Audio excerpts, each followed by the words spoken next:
بصوا ما شاء الله. ثانيه معلش، دي يعني دي البيتزايه التانية. بصوا دي ميكس الجبن بقى اللي ممكن نحتاجها في البيت. ده في الماركت او في البازار يعني. ميجروس ده هتلاقوه في كل مكان هنا في تركيا، يعني كل مكان هتعملوا سيرش في. يا مساء الخيرات والهنا والسعادة عليكم، عاملين ايه؟ يا رب تكونوا بخير. لو اول مرة تشوفوني، انا رؤية مصرية عايشة في تركيا.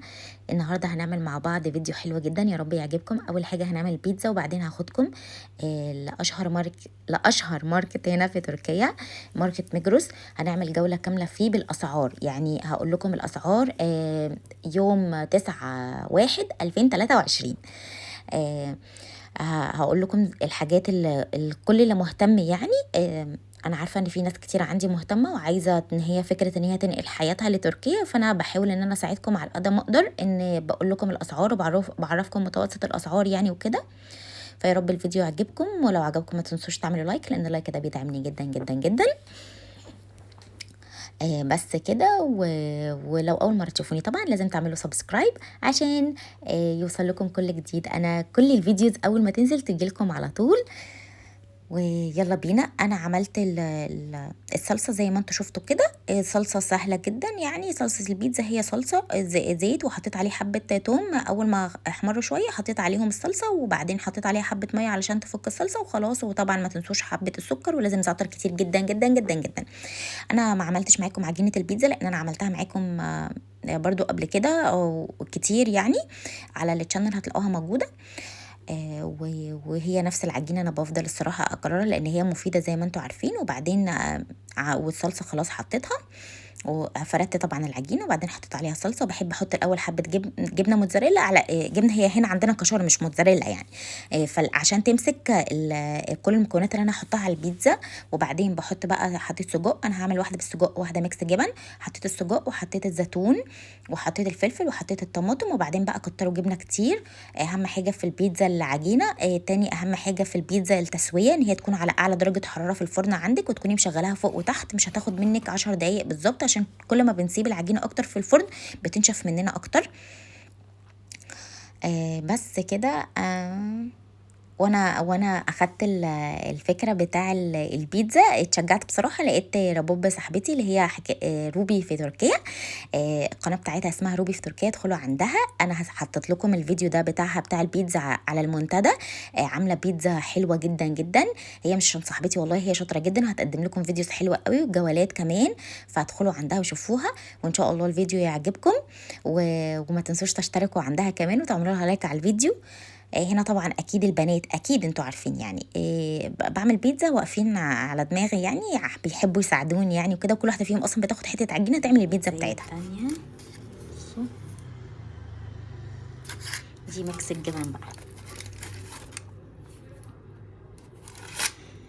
بصوا ده زيت برضو 5 لتر ب155. ماشي. وهتلاقوا هنا زبادي وجبن وكل حاجه. سكر ده 5 كيلو اهو ب106. 5 كيلو. الحاجه الصعب كوكا كولا 2.5 لتر مثلا 200 ب23.75. زيت الزيتون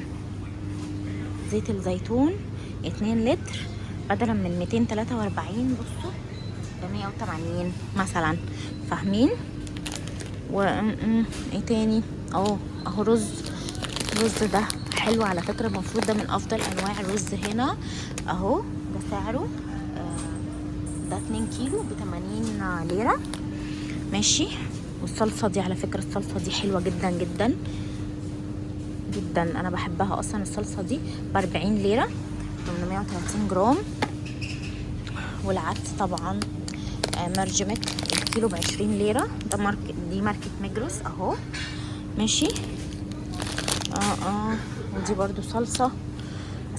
طبعا هنا برضو هقول لكم على سعر البطاطس الكيلو اهو ب7 ليره. والبصل الكيلو ب12 ليره و90 قرش. انا بحاول اجيب لكم كل الاسعار ماشي. الموز اهو الكيلو ب47.90، امبارح كان في البازار ب17. خلاص في فرق. ماشي.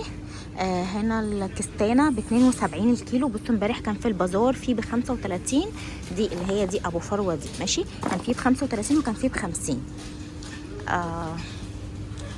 مثلا ايه ده دي ايه ده القلمة التفاح اللي لونها جولد اللي هي دي ب14 ليرة الكيلو. وهنا اللي هي المندلينة دي اللي هي اليوستفندي يعني ب26 ليرة. امبارح كانت في البازار دي انتوا فاكرين كانت ب12 و13 ليرة. بس انا وبصوا برضو اللهم بارك هنا في قسم كامل في مجروس برضو للخضار. مثلا الليمون مثلا بصوا ب16 ليرة و90 قرش يعني ب17 ليرة. الطماطم ب18 ليرة. اللفت ب15 ليرة. اللي هي دي الكرنب موف ده ب13 ليرة. ده سلطة اتوم مش عارفه ده الفلفل الاحمر ده ب 40 ليره. انا جايباه امبارح من البازار ب 30 ليره. ده الاخضر ده كده ب 22. انا جايباه امبارح ب 15 ليره من البازار. وده الدولمه اللي هو بتاع المحشي وكده بصوا ب 17.90. انا جايباه امبارح من البازار اللهم ذكرني ب 15 ليره معاكم. انا بحاول فاهمين اجيب لكم كل حاجه كل الاسعار. مثلا الخيار البتنجان اهو ب 22 ليره. بصوا سعره ب 22. امبارح كان ب 12 في البازار او ب 13 حاجه زي كده. يعني مثلا ده بتاع الثوم ده ب 65 ليره اهو ب 65 ليره. المفروض امبارح كنا شايفين واحده زي كده في البازار ب 10 ليره. يعني انا بحاول اقول لكم الفرق. مثلا محمد بطاطا بس استنى اهي غالبا دي يارلي مور بطاطس غالبا اللي هي ب30 مش عارفه. بس هنا برضه في بطاطس. لا الناحيه التانية البطاطس. بصوا هشوف استنى البطاطا بكام. لقينا بطاطا حطت لي بطاطس اللي هي يعني البطاطا المسكره ب 40 ليره الكيلو. بس لقينا بطاطا. ناخد بطاطا. تاخد عايز قد ايه؟ استنى 10. هو محمد هناخد 3-4 بطاطات بس. هناخد بطاطس تانية. بصوا يا بنات لقينا مانجا الواحده ب 20 ليره. بس هي مش مانجا هي صح. مش انت جربتها قبل كده؟ مش انت جربتها؟ حديد يعني طعمها يعني استغفر الله العظيم. مش جربها. مش كده ناشفه. بصوا انا بدوس كده بدوس والله ناشفه قوي. وهنا كمان في اللي هو المنط اللي امبارح قلت عليه مشروم ده النص كيلو بس ب 23 ليره.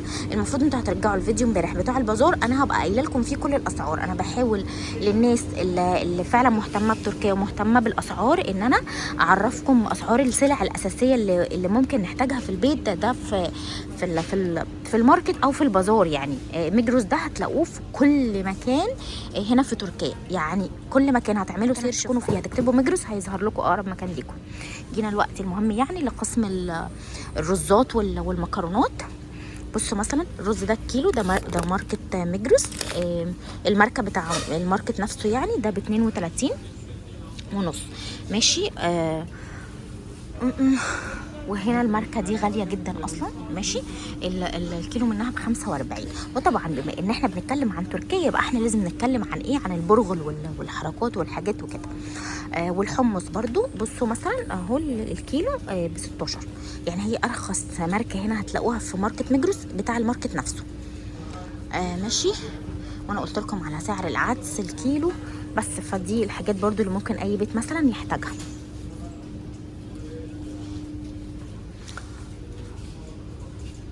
طبعا برضو بما ان هنتكلم عن تركيا هنتكلم عن الفاصوليا. دي الفاصوليا اهي. بصوا سعرها ب 35 ده الكيلو. ماشي. انا بدور لكم على حاجه اهو. اللتر ب 50 ليره. ماشي. وهنا برضو لتر ب 48 ليره. وهنا الاتنين لتر ب 92.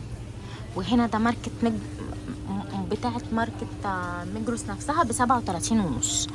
ده اللتر ماشي. وفي طبعا الخمسه ب 157 وفي ب 135 و4 لتر ماشي. هنيجي الوقت هنا للزيت زيتون، صار كتير بصراحه.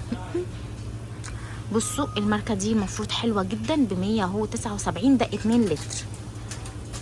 اللتر مثلا منها ب 89 ماشي، اللي هو ب 90 ليره يعني. وفي منها اللي هي الكبير كده. هنا برضو اسعارها متفاوته مثلا، يعني مثلا التونه دي المفروض ان هي افضل نوع هنا ب 75.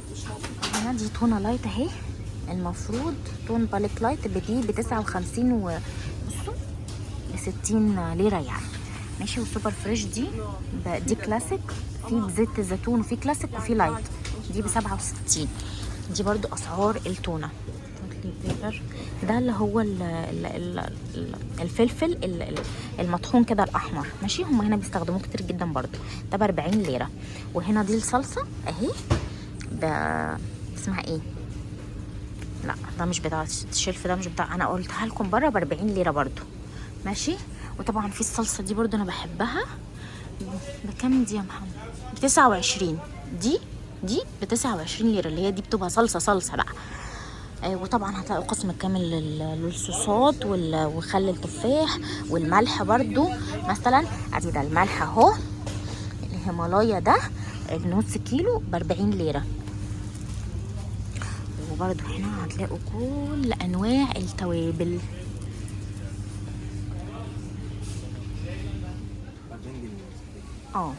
هنا هتلاقوا قسم برضو كامل للحاجات للناس اللي بتحب الكيكات واللي بتحب يعني تعمل حاجات حلوه يعني، فاهمين قصدي؟ كريم شانتيه، هتلاقوا كيكات جاهزه فوق كده، والتريليتش طبعا اشهر كيكه هنا في تركيا.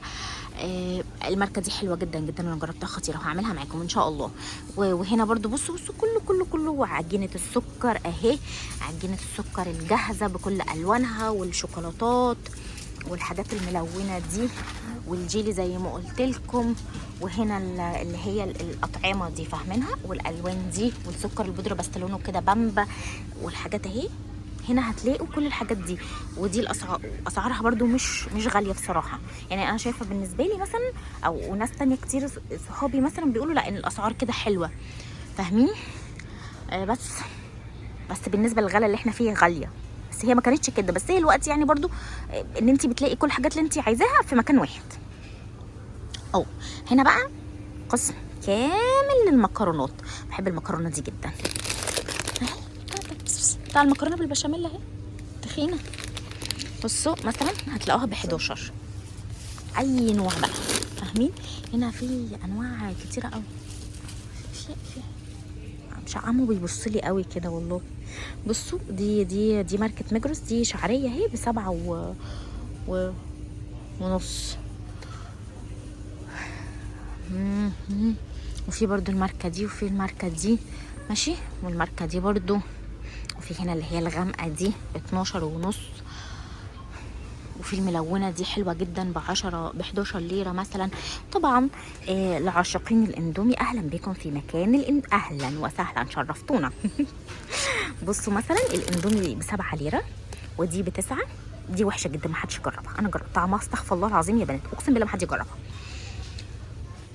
وهنا مثلا الكوبايه ب9 ونص، ب9 قصدي 90 قرش. على فكره الكوبايه دي كانت ب3 ليره وقت ما جيت، مش مشكله دلوقتي مش هنتكلم. احنا بقى انا بقول لكم عشان تقارنوا الاسعار بين مثلا هنا ومصر.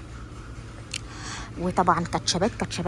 وهنا هاينز هنلاقي الحمد لله هاينز ب 31 ليره. وايه تاني؟ وبرده بيبقى في مثلا كده الاثنين مع بعض، ده ب 80 وده ب 85 بس. وطبعا محمد ما فيش الصوص التاني اهو، كل الحاجات هنا. وفي بيتزا صوص كده، بس انا ما اعرفش الماركه دي الصراحه يعني. بس كده كل الحاجات برضو هتلاقوا برضو الصوصات. هتبصوا كده هتلاقوا ايه؟ الدقيق بيعيب عليا والله. بصوا يا ولاد، ال2 كيلو دقيق هنا ب20 دي برضو ماركه ايه؟ ميجروس. زي ما قلنا ان هي ارخص حاجه هتلاقوها مثلا في الماركت يعني. هنا مثلا من دي 2 كيلو ب 32. بصوا ب 33 ليره. والماركه دي برضو انا جربتها حلوه جدا جدا. بصوا دي بكام؟ 38. وهتلاقوا دقيق الذره ودقيق الشعير، وهتلاقوا اللي هي دقيق الشوفان اهو، دقيق الشوفان اهو في مجروس ماشي. ده غالبا ب35 ليره عشان انا بجيبه على طول من هنا. بس وهتلاقوا كل الحاجات هنا، وهتلاقوا برضو كل انواع اللي هي حاجات التشي كفته دي اسمها ايه المرقه والحاجات بتاع دي. محدش يجربها، طعمها وحش بس. وهنا هتلاقوا شرب جاهزه كده ماشي. يا رب الفيديو يعجبكم. لو عجبكم ما تنسوش لو وصلتوا لحد هنا اعملوا لايك للفيديو عشان الفيديو يتشاف في الاكبر عدد من الناس. انا بحاول ان انا افيدكم يعني، يا رب اكون فعلا بفيدكم والله. وطبعا هنا اندومات ده عليها عرض مثلا الخمسه اهي، دول الخمسه كده ب 22 ليره. بس استنوا بقى نروح لقسم ايه المنظفات المحبب لقلبنا جميعا، ستاربكس. على فكره لسه انا لسه شايفاه يعني، ما كنت او كانوا بيبقى فيه الباكتس دي مش كده اهو، عملوا حطوها هنا في ميجروس برده. بصوا مثلا ب 44 دي كابتشينو برده ب 45 كده يعني، فاهمين؟ كل الاطعمه اهي كل الاطعمه لعشاقين ستاربكس. قسم المنظفات ده معطر ب 43 ب 44 ليره. بصوا في منه كل البتاع، بس ده احلى واحد انا بحبه، في منه كل الحاجات. انا هنقل لكم الحاجات ايه. ده مثلا اريال، اكيد كلنا بنستخدم اريال، ده 2 كيلو ب 85، بس برضو بينزل عروض يعني، في عروض كتيره بتنزل جدا يعني. وده البرسيل مثلا اللي هو الهايجين ده انا بحبه برضو جدا، ده ب 116. ده قد ايه ده؟ استنى، ده غالبا مش عارفه كام لتر ده والله يا بنات، بس غالبا 5 كيلو 2 لتر وشويه اهو، بياخد 33 غسله كده. طبعا فانيش هنا ب 64 ده اللتر. في اماكن تانية هتلاقوا الخوذ بينزل عليه عروض، انا بترصد العروض وبجيب الصراحه. ايه تاني؟ بس ودول برضو دي ماركات تركيه كده. وده بتاع غساله الاطباق، ده الفري مثلا اللي هو ده ب 120، في 22 واحده، ده في 33 واحده ب 108. وده مثلا اللي هو العادي ده بقى، اللي مش عنده مثلا غسالة اطباق او احنا كده بنحتاجه برضو جنب الغسالة، بصوا ب 78. بس انا كده عملت لكم حاجات المنظفات. الهاند ووش فين؟ مثلا دي بتاع الاسبونشة دي مثلا ب 10 ليرة. وده طبعا كل انواع الهاند ووش. الدوف مثلا ب 60 ليرة ماشي. بصوا ده كده شبه عندنا ديتول مثلا، ده شبه الديتول مثلا ب 114. الاتنين دول شبه معقم يعني. ودي اللي هي الكبيره دول ده صابون برضو ب 63 و 64 ليره بس كده. وصابون الدوف مثلا ب 13 ليره بس كده. يلا